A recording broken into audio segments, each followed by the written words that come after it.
So, last day we saw how Shivaji proceeded to Raigarh, leaving Baji Prabhu and a band of 50 men to defend the motherland. And they lay quietly in the ravine of the Ghodkind Pass, now called Pavankind. The combined army of Pathans, Mughals, and Rajputs knew where they were and also were aware that they had vastly outnumbered their opponent. So it is here that we pick up the ballad from. Then Baji broke silence. Lo, the surge! That was but spray of death we first repelled. Lo means to see, like we say, lo and behold. So Baji Prabhu asks his men to look at the army that surges forth towards them like waves of the sea. And he says that it was just the first attack, it was just the first spray that we had repelled. He further inspires his men by saying that they are the chosen ones of Ma Bhavani. Their swords are smeared with her blessings, which is why they remain in the ravine as the chosen ones to defend their motherland. And for her, they would rather die than succumb to defeat. As he spoke, the Mughal army, comprising the Pathans, followed by the Rajputs, entered the tiger throated gorge. But if you remember, the path was rocky and covered with vegetation. So, where they entered, there they fell. But that did not deter these people. Even though men died constantly and the pile of dead bodies thickened, the others behind in silence stern advanced. Tired and drained of energy, the Marathas continued to face them valiantly and refused to give up. The battle raged on to claim the little territory of the ravine. But it was not just the little territory of the ravine. It actually symbolized something greater. It meant conquest of the country. The opposing armies fought on between cubits and of yards. Here, cubit is a unit of measurement. It is about 18 inches or approximately the length of one's forearm. The poet describes the incessant war with the following phrases. The bullets did not pause. Active, they thronged, humming like bees and stung strong lives to death. At this point of time, after the Pathans charged the mighty Rajputs.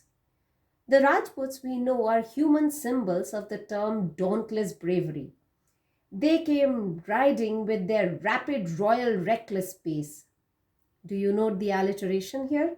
Rapid, royal, reckless. They were fierce and they were fearless. For nor they paused to judge, but o'er the increasing dead, leaping and striding, shouting, sword in hand, rushed onward with immortal courage, high in mortal forms, and held the lower slope. Note how beautifully the poet embodies the immortal courage that is there within the confines of the mortal Rajput bodies. Though they may die, but their courage has been immortalized.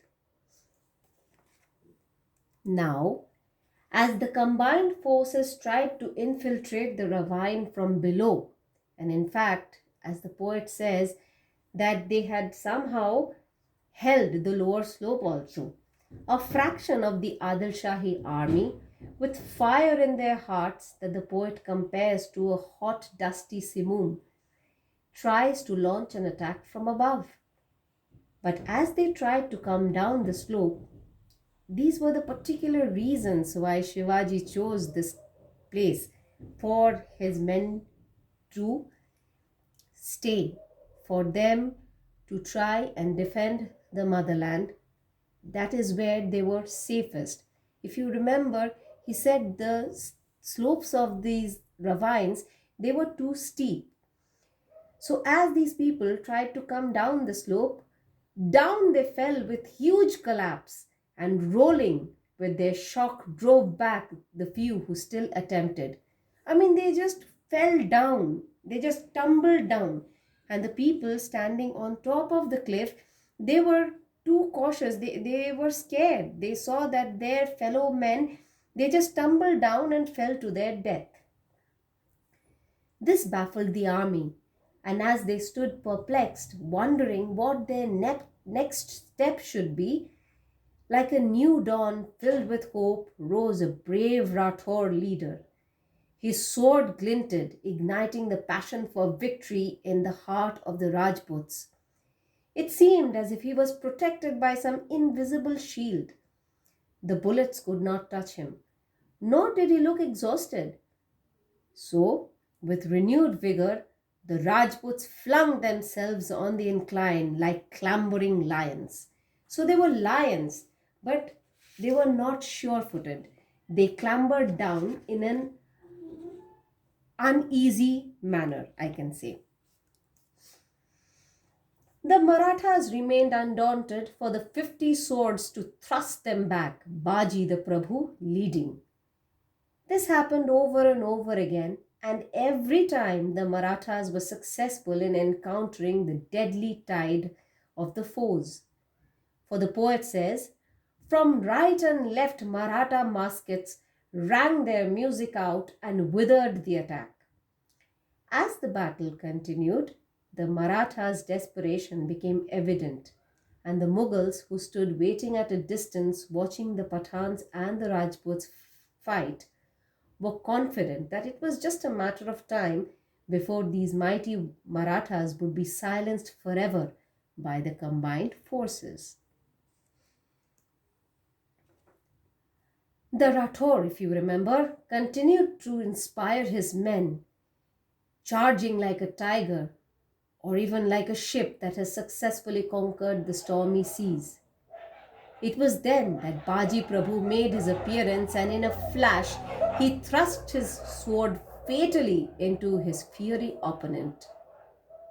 Silence. Rendered leaderless in a moment, the Rajputs were amazed and they fell back.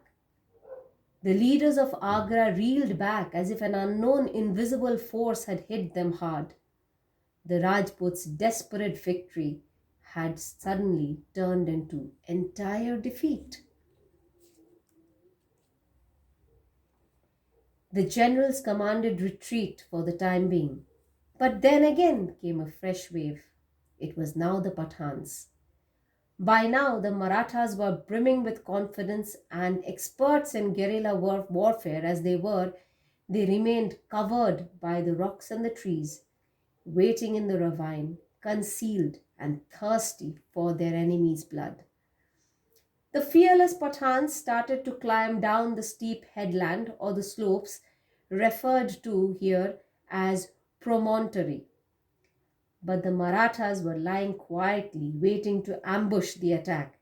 And as they approached stealthily and pounced on the Pathan onslaught, it resembled a panther's attack as it attacks its prey.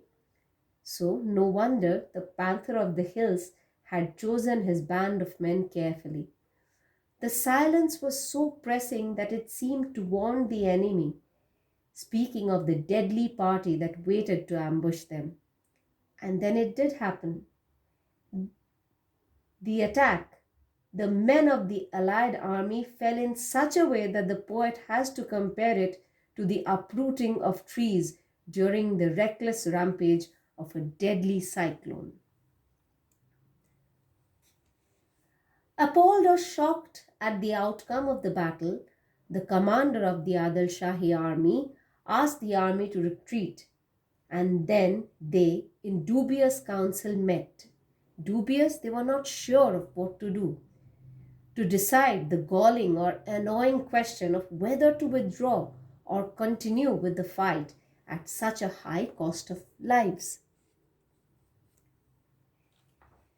Baji Prabhu was informed about the depleting ammunition and the loss of his men. He stood straight and scanned the territory strewn with the men who had lost their lives.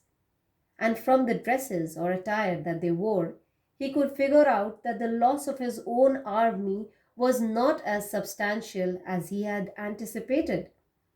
Yet, to infuse his men with hope, he turned to them as evening drew and it was time for their prayer. He spoke the words, trying to strengthen the resolve of his men. He says, "If Bhavani wills, strength and the sword can stay our nation's future from overthrow till victory with Shivaji return. That is, God willing, if they could stop the tide of the foes till the Chhatrapati returned, they would definitely be successful in saving their motherland." And they waited quietly, in absolute silence, their instincts taut, ready to charge at the slightest provocation. And over them the silent afternoon waited, the hushed terrestrial was profound. Except the mountains and the fallen men, no sight, no voice, no movement was abroad. The only movement, however, were of the circling scavengers in the sky, attracted by the bloodshed and the deceased bodies. The pressing silence was sometimes pierced by the groan of an injured soldier whose life clung onto him like the last leaf on the tree in the autumn. Men fixed their eyes on Baji Prabhu, and the slow minutes passed. As evening fell, the men became more cautious. There could be a surprise attack under the curtain of darkness, and they clutched hard at their swords. And their instincts did not betray them, for truly, as evening sunk in, a charge appeared with their scimitars, which are short swords, bare, and this time it was the Mughal battalion. Swiftly they came, expecting the Marathas to retaliate with bullets. But there was nothing, not even a sound. Only silence greeted them. Silence that was ominous. Silence that clearly spelled of approaching doom and death. So they paused, fearing, and somehow they became prepared for an unsavory end.